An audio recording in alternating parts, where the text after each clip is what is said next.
નમસ્કાર મિત્રો, થોડા દિવસ પહેલાં મેં લાલો ફિલ્મ વિશે થોડીક વાત કરી હતી અને તમને જણાવ્યું હતું કે તમે આ મૂવી જોયું હોય તો તમે કમેન્ટ કરજો.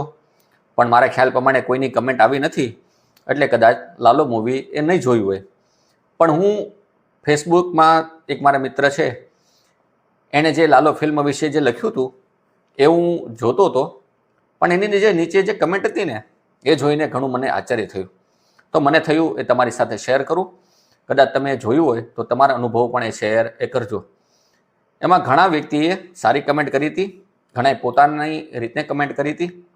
તો એમાંથી કમેન્ટ હું તમારી સામે થોડીક મૂકું છું. આમાં એક વ્યક્તિ એવું લખે છે લાલો ફિલ્મ વિશે કે ખોટો હાવ ઊભો કર્યો છે.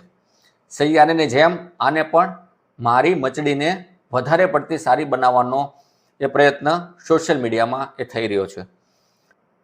એક વ્યક્તિ એવું લખે છે, કોઈ પણ જાતની માવજત વગરની બોગસ ફિલ્મ નથી, એડિટિંગના ઠેકાણા કે કોઈ પણ દ્રશ્યનું સારી રીતે ફિલ્માંકન નથી થયું, પાત્રના અભિનયમાં પણ કોઈ દમ નથી.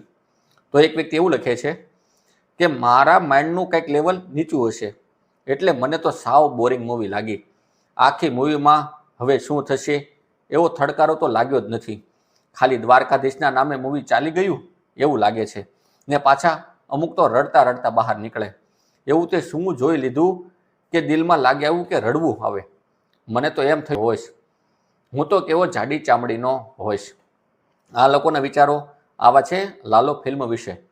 તમે જો જોયું હોય તો તમે કમેન્ટ કરો કે લાલો ફિલ્મ વિશે તમારું શું કહેવું છે. પછી આપણે નેક્સ્ટ વિડીયો બનાવીશું. નમસ્કાર.